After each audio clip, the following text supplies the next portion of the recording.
Hello people! Welcome and welcome back to our channel. At ayan na nga mga cravings, magluluto nga tayo ng maha blanca. At ayan, ang una nating nilagay sa kalan ay ang kaserolang luma. Kailangan, meron kayong kaserolang luma dyan, gano'n? So ayan, nilagay na natin siya ng 2.5 cups ng coconut milk o yung pangalawang piga ng inyog. And then 3 cups ng coconut cream o yung unang piga ng inyog. So, ito yung cornstarch. Bale, 2 cups na cornstarch sa 1 cup na coconut milk. Ayan, din natin siya tinunaw. Mga cravings yung cornstarch. So, hahaluin lang natin yan hanggang matunaw ng tuluyan yung cornstarch. Saka natin paghahaluin. Sunod-sunod yon mga ingredients. So, madali lang to. Ito pinakamadaling gawin na na dessert. Mga cravings. Ayan lang. Paghahalu-haluin lang yon mga ingredients na yan. Ilang ingredients lang ang kailangan. At meron ka ng masarap na maha corn. Kaya nga natin haluin yan dito na, balik na tayo dito sa mixture ng maha. At ayan nga, lalagyan natin siya ng evaporada. Ang evaporated milk, kahit anong brand ng evap pwede yan. So ayan na, ilalagay natin ang isang lata na yan, isang can. Uubusin natin yung laman lahat-lahat. O, diba? Ayan, ubus na. Kaya rin, lalagyan din natin siya ng 1 can ng condensed milk. So, eto galing kasi sa refrigerator. Kaya medyo siya, medyo buo siya na ganyan. Hindi siya liquid masyado. Kaya kailangan pang kutsarahin sa loob. Gano'n? So, ayan, pagkaya rin yan, haluin lang ng haluin mga cravings hanggang well blended ng ating mga ingredients. Pagkari na nalagyan natin ng sugar. Ayan, white sugar ang ginamit ko. 1 cup, 2/3 cup ng white sugar. Tapos, haluin lang uli hanggang sa matunaw yung ating sugar at sumalo na sa ating mixture. So, ilalagay natin ang cream of corn.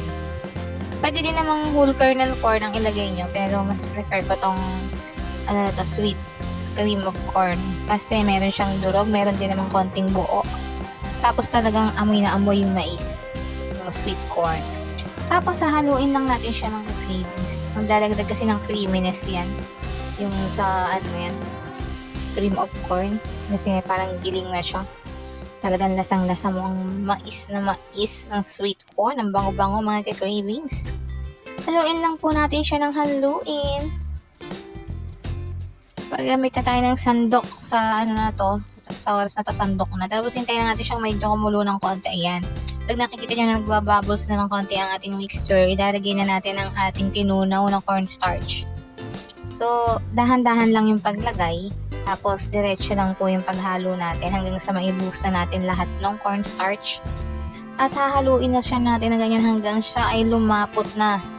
Pag malapot na siya, makikita nyo naman dito sa ating video kung paano na yung texture niya.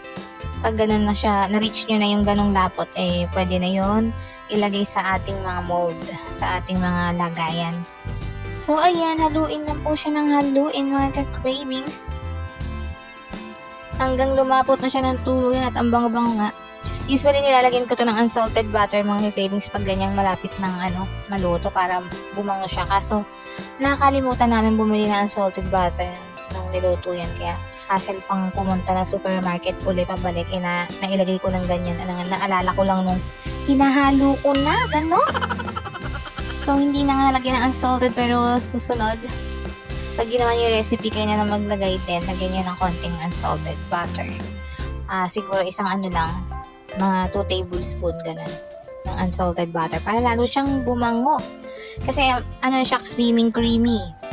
Tignan nyo naman, maamoy niyo yan, ang bango. Try nyo na yung recipe na ito mga cravings. Talagang madali lang siyang gawin. Ilang ingredients lang, sa paghahalo-haluin mo lang. Tapos halo-halo lang ng ganyan hanggang sa ganyan na siya kalap. Ina-transfer na natin siya sa ating desired na lalagayan kung saan siya magsiset at mag-firm. So ayan, ilalagay natin siya yung lahat dyan, yung kasya dyan, tapos sa iba sa mga llanero na lang na lagayan.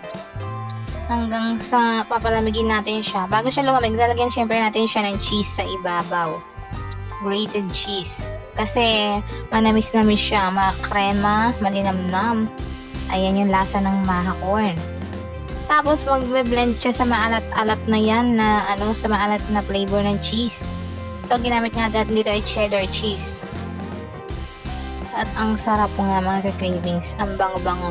I-try nyo na nga. At hanggang dito na nga mga ka-cravings. Salamat sa panonood. Hanggang sa susunod. Like and subscribe!